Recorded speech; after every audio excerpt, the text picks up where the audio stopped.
Hi, I'm Erin, nurse at the Institute of Anti-Aging, and this is our esthetician, Natalie. Hi. And she's here for her quarterly Botox. So we know that we may use this video for some training, so we're going to talk about the things we talk about with patients and do a full treatment on her.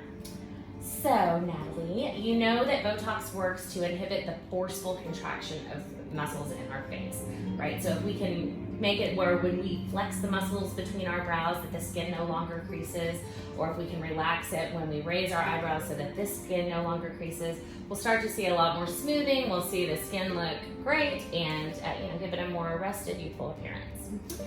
So I know the areas you like to treat. Let's talk about it. You want to do your forehead, The forehead, the glabella between your brows, around your eyes, yes. A little lip flip, we're going to do that. And then also her depressor angular oris muscle here that causes a downward turn. Oh, one more, mentalis. We're going to do her chin muscle as well. All right, so now I'm going to mark. And Natalie has a little bit of real estate up here. So I do about 18 units in Natalie's forehead, and I do it in 2-unit increments. So Natalie, raise your eyebrows really high. Her movement is still a bit restricted from her last Botox treatment, but that doesn't mean that we shouldn't do it. Because it's still a little bit restricted, the skin's not gonna start creasing and it's gonna keep looking great. There you go, so I can see the muscular attachment right there to the skin, so I make sure I mark that. It's not as obvious on this side, but I can see it on that corrugator there. And then furrow again, and then I can see where this procerus pushes down. I make sure and get in there, okay? And now she's got some strong orb oc, we call it, the orbis ocularis. So I just get multiple points, and Natalie likes to go all the way under the eye. We go as far as mid-pupil here, and we're good with it. I do 14 units around each of Natalie's eyes. Each of these sites, we do 2.8 units. Each of these sites, we do 2.8 units. Each of these, we do 2 units. One more big smile. One more smile. That's a little. Okay. And then I also have her squeeze her eyes tight, really tight shut.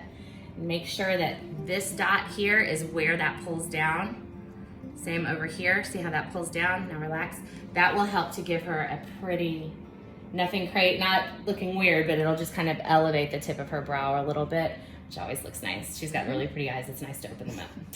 that's why I like that dot in the middle. Exactly. Now pucker again.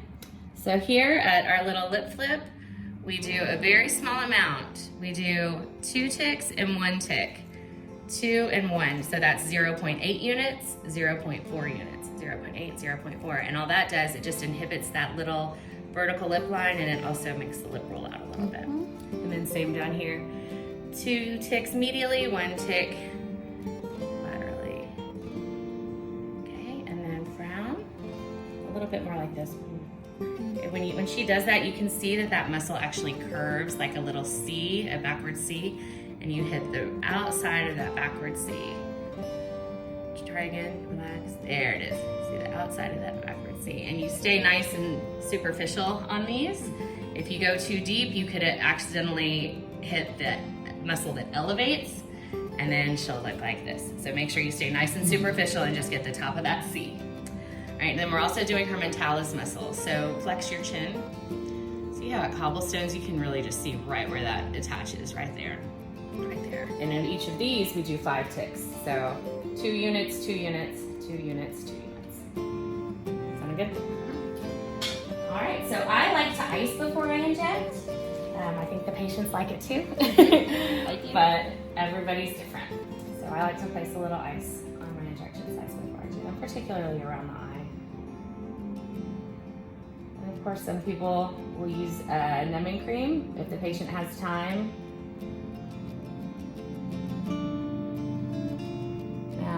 I like to do the first injection there, and then because my needle's extra, extra sharp, I do the second one here, under the eye.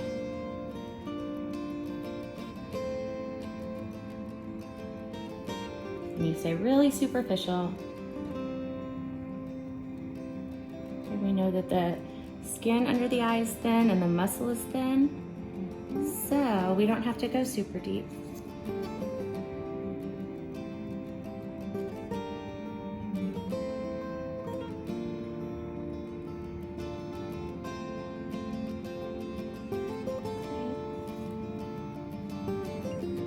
Smile really big. Good, and relax.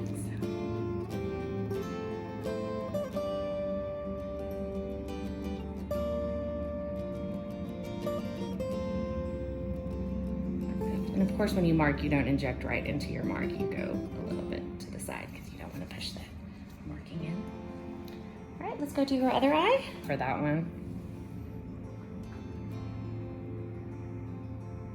And so really superficial.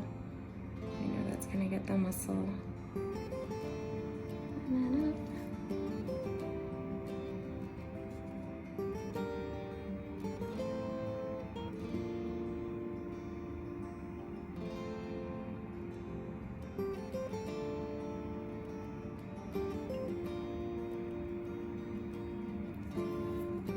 And this would probably be considered like a mildly aggressive treatment around the eye. I think 12 units is standard and this is 14, so we do a little bit more around hers. Which is great. Great.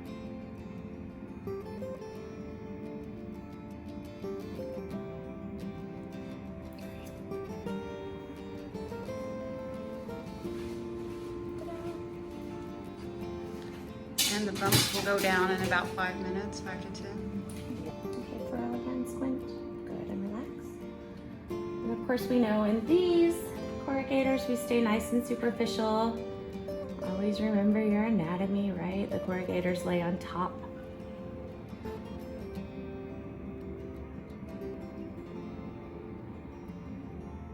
Make it a little deeper as we get a little more medial. But remember that under all of this you have the frontalis, so you don't want to go too deep and get the muscle that elevates the brow. Because then they'll look sleepy.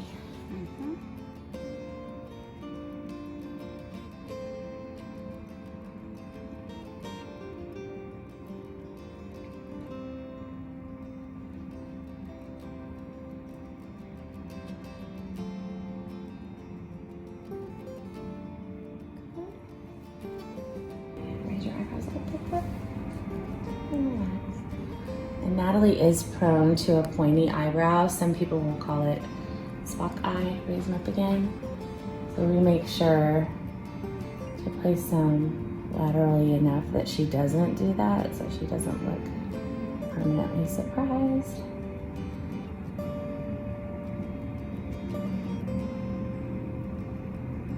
How many units are you putting out for the Spock? Out here I did 4, but I'm in 5. Raise your eyebrows really high. And relax. Up. Fixable though. Yeah, fixable. Definitely fixable. Raise your eyebrows up. And relax.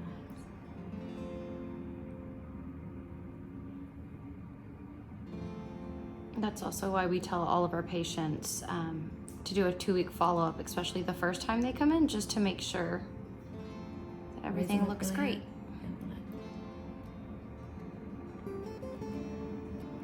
So everybody's different, but you can see she doesn't have a ton of movement way up here. If she did, I would need to treat up higher as well.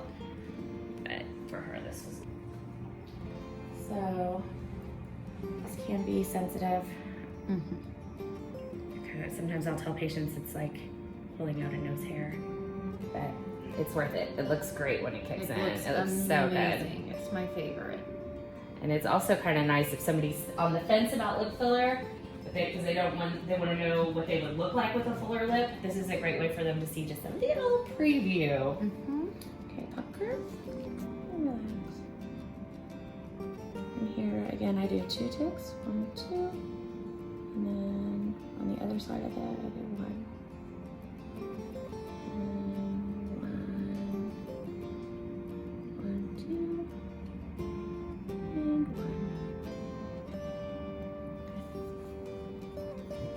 Does the grass water a little bit? But not bad. Yeah. And same on the bottom. 2 medially and 1 laterally.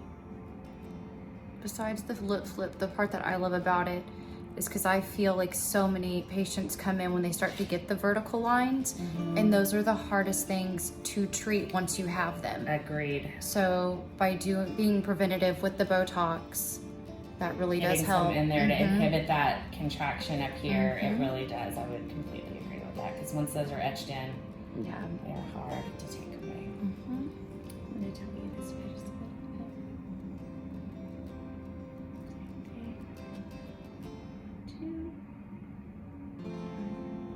Two ticks equals 0.8 units, and 1 tick equals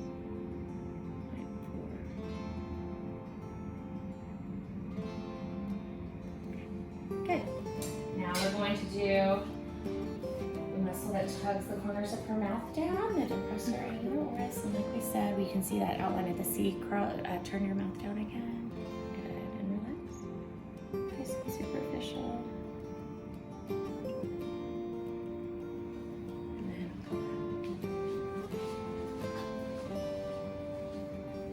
round. That one's even a little more obvious. Same thing with always remembering your anatomy, like the mentalis muscles stay nice and medial. Don't get too lateral on this one because it can also affect some other muscles. Okay, right, front flex your chin. Good, and relax. And this one you go deep.